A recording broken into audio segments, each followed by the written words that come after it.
Hello and welcome back to the channel, your go-to source for understanding the complex world of hard-to-borrow stocks and potential short squeezes. Today, we're diving deep into a fascinating microcap ticker that has caught our attention due to its incredibly high cost to borrow. We're talking about WLDS, or WLDS.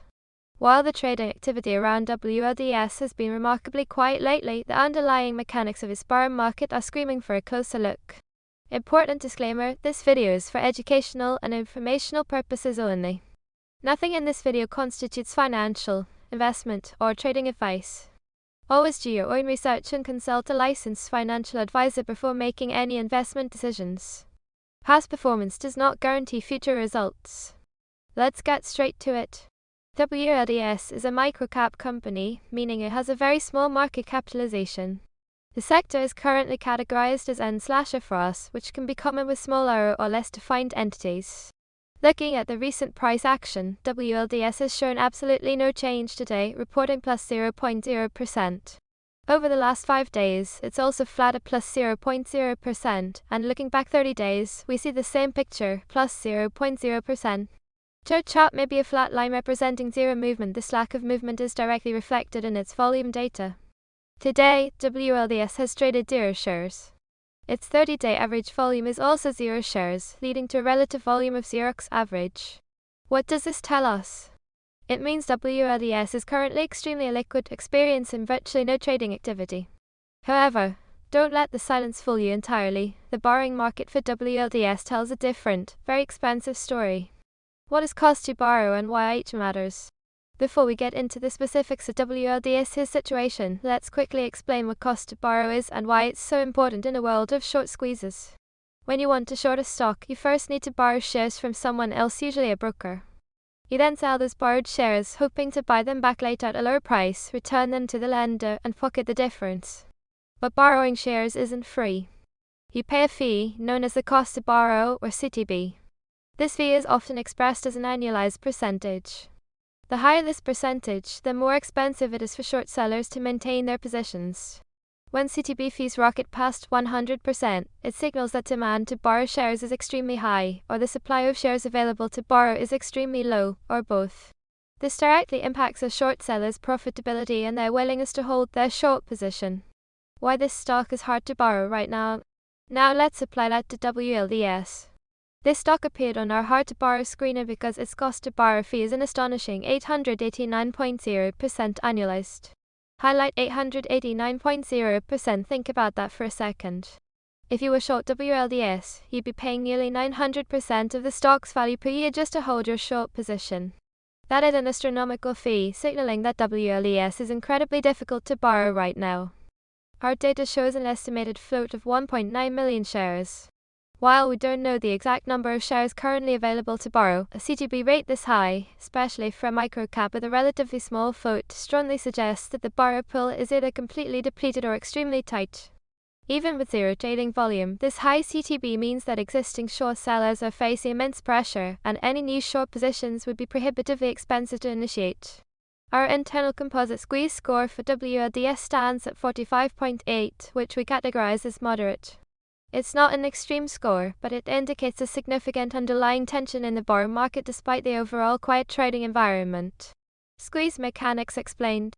So, what exactly happens in a short squeeze? It's a rapid increase in a stock's price, forcing short sellers to buy back shares to limit their losses. Imagine a short seller borrowing shares at a high CTB rate like WLDS is 889.0%. If the stock price starts to rise, they face a double whammy: mounting losses on their short position and the exorbitant cost of maintaining that position. This pressure can become unbearable. To stop the bleeding, they are forced to buy back the shares they borrowed, which creates buying pressure. If enough short sellers are in the same boat, this rush to cover can ignite a self-reinforcing cycle, driving the price even higher, trapping more shorts, and leading to an even more dramatic price surge. A high CTB indicates that the fuel for such a squeeze is present. The short sellers are paying dearly for their conviction, and a sudden spark could force their hand.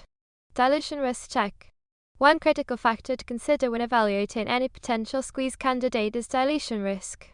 Dilution occurs when a company issues new shares, which increases the total number of shares outstanding. This can reduce the value of existing shares and often floods the market with new supply, which can completely negate or offset any short squeeze thesis, even when cost to borrow is sky high. For WLDS, our checks for recent dilutive SEC filings like S-1s, S-3s, or 424 BS in the last 90 days found no such activity. Similarly, we found no recent reverse splits in our look-back window. This is a positive sign for WLDS in the context of a potential squeeze, as new share issuance is not immediately threatening to undermine the supply dynamics. Important disclaimer: this video is for educational and informational purposes only. Nothing in this video constitutes financial, investment, or trading advice. Always do your own research and consult a licensed financial advisor before making any investment decisions. Past performance does not guarantee future results. Given WLDS's unique profile, a microcap with zero recent trading volume but an extreme 889.0% cost to borrow, what should you watch for? The key here is to understand that a high CTB does not guarantee a squeeze. It can also signify that short sellers have very strong conviction that the stock's underlying value is low, and they are willing to pay a premium to stay short. However, for a stock like WLDS, with an estimated float of only 1.9 million shares, any sudden surge in trading volume, even from a very low base, could trigger significant volatility.